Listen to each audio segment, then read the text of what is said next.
Let's get something straight. I don't have this figured out. I overscope, I sacrifice sleep, I forget to eat, and while I've shipped games, I still make the same mistakes over and over and over again. And I'm not new to this. I started 3D in 2006. I started helping out other indies with their art department in 2014, and in 2020 I started doing my own projects. And still, I stumble into every single pitfall there is. I've abandoned more projects than I can count, and if you're here, I'm guessing you're going through the same struggles. You're passionate, stubborn, and maybe a little delusional about how much you can do all by yourself. You probably ignore every single warning sign and still make the same mistakes. But here's the thing, that's normal. Solo dev or working with a small team doesn't mean you have it all together. You don't have to have it all figured out. It's about surviving the chaos and shipping something despite everything that you're struggling with. So today I'm not here to give advice. I'm here to tell you the truth that no one really prepared me for. I'm here to prepare you for the road ahead, and it's quite the bumpy one. So brace yourself, because maybe you can avoid some of my screw-ups. It is a complete chaos in my head right now. I'm completely burnt out. I have no energy because I'm taking time away from hanging out with my wife, spending time with my dogs, hanging out with friends, but they understand, except maybe the dogs, because, you know, your life is complete chaos. So what do you do? For me, the answer is I get up at 4 a.m. before anyone else wakes up, and I get some dev time in just so I can get something done that day. Some days are better than others, but I don't always get the work in that I want to do, and whenever I see the opportunity to get some dev time in for an hour or 2 hours, I take it. I do feel guilty about that, but it's important to me, and my family and my friends know that. The important part is that you communicate with them that, you know, you need this. Because for me, this is a passion. It's a drive. I need to do this. It's a need to tell stories. It's a need to make people feel something. To somehow take the ugliness of the world and put it into something beautiful, something that people want to play, something that engages people, you know? And I might just be rambling here, but you need to find what drives you. You're never going to find a perfect balance. There is no perfect balance. Solo development or working with a small team to build something big, it's like doing 6 full-time jobs and crunching it into a tiny ball of 10 hours or 20 hours a week, if you're lucky. Especially if you're doing this as a hobby project at the moment. It's incredibly tough to balance your dev time and your personal life and your professional life if you have a full-time job. I wish I had solutions, but it's powering through. It is trying to keep that momentum going, and some weeks you get nothing, sometimes even months. But your game will still be waiting for you when you're ready, when you have time. But it's not easy, and you have to stick with it, because otherwise it is just impossible to get anything done in either your personal life or in your dev journey. So find what works for you. If you haven't heard of scope creep or feature creep, bless your heart. Oh, my sweet summer child. Scope creep or feature creep is basically that you add too many mechanics or increase the size of your world to a point where it's no longer sustainable, add too many story elements, too many items, too many of anything. Now, oftentimes you don't realize that you're doing it until it's too late. Hell, I'm editing this video right now and I even overscoped the video thinking I could do more points than I'm actually doing. Regardless of your plans or your intentions, you're gonna overscope. And the fact is that that's okay. The thing is that you need to know when to stop.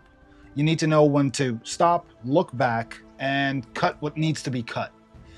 And that is one of the hardest decisions that you have to make. What adds to your game, what makes it fun, and what is unnecessary. The sad truth of the matter is that we're not AAA studios and we don't have 1,500 people working for us. We cannot add every single mechanic, story, beat, and feature that we want to add. You better hope that you notice early and you don't have to cut too much, because otherwise you'll waste 10 years of your life. That actually brings me to the next point, how to keep going. Number 3 is motivation. And motivation is like the ocean. You're gonna hit a big wave, tubular dude, and you better ride it while you can, because it's not gonna last forever. Sometimes you have still water, sometimes you have waves of motivation, and who knows when the next one will hit. When you first start a project, you're gonna be on a high. You're gonna be sketching, coding, writing stories. You're gonna think of all the mechanics that you want to implement. I've had projects that I was obsessed with for a month, 2 months, 3 months, and then at some point the motivation fizzles out. Some of the projects, honestly, they're still in my unfinished projects library. So do with that what you will. The trick to dealing with no motivation, though, is, and I'm sorry I said I wasn't giving out advice, but the trick to motivation is to pair it with determination, because without that, you're never ever going to reach that next wave. And for all you know, you have a hit on your hands. Just because you don't feel the motivation doesn't mean it's not a good game. Imposter syndrome. Can anyone in the comments tell me if they've ever felt an inkling of imposter syndrome? The feeling that you are a fraud, that someday people are going to find out that you're actually faking knowing what you're doing, faking being good at something. Because I bet 99.9% of people have felt this, especially in the creative industry. As a 3D artist myself, I used to look at Blizzard artists like Fanny Vergne and Michael Vicente, and I looked at their work and compared it to my own, and it made me feel like a complete screw-up, like I didn't know what I was doing.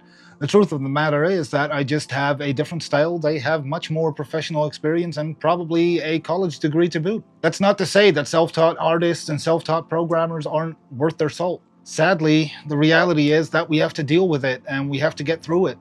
What works for me, and here I go again with the advice, but I like teaching junior artists and people new to the art and craft to, feel better about myself. Because the fact is, if you're sharing your skills, you can see I have some skills at least, so there's that.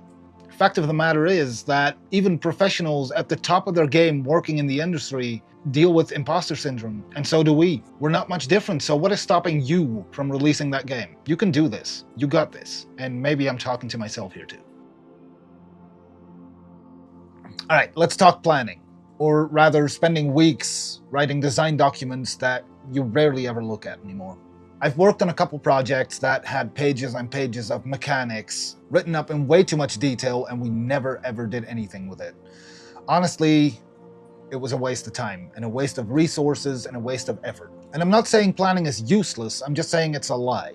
It's a lie you tell yourself in the beginning of every project, thinking you're gonna stick to it, but your game will change and evolve over time.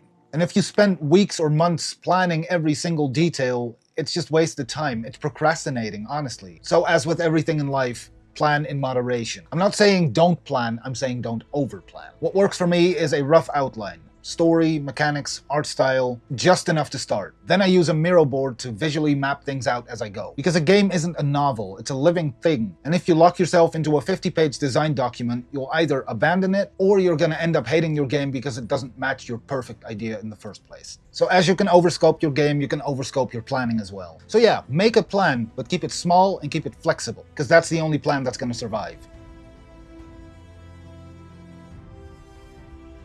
And last but not least, the big one, self-care. A couple years ago, I was working 16 to 20-hour days, downing way too many energy drinks, meals, whatever was fast and easy. My daily movement was basically getting my coffee, going to the bathroom. It was a self-imposed crunch, because when you want to make games, that's what you do, right? You crunch. Then at some point, my wife lost one of her best friends out of nowhere. Guy my age, similar habits, stroke. Just like that. And that shocked the ever-living crap out of me, because that could have been me. And that's not being dramatic, that's just fact. If I kept going like that, I wouldn't just burn out. I might not even be here to finish my games at all. So now, I move, I take breaks, because I can't finish my games if I'm dead. And yeah, that sounds harsh, but it's true. Your health isn't just nice to have, it's the thing that lets you keep making games. And here's the thing, I don't feel guilty for being alive, for eating a real meal, for walking the dogs instead of doing level design for another hour. Burnout, abandoned projects, and even physical issues are real threats. You're not wasting time by taking care of yourself. So yeah, drink that water, eat that actual meal, or walk the damn dogs. Do 10 push-ups for all I care. Your game will still be there when you get back, and you'll be in a better place to actually finish it.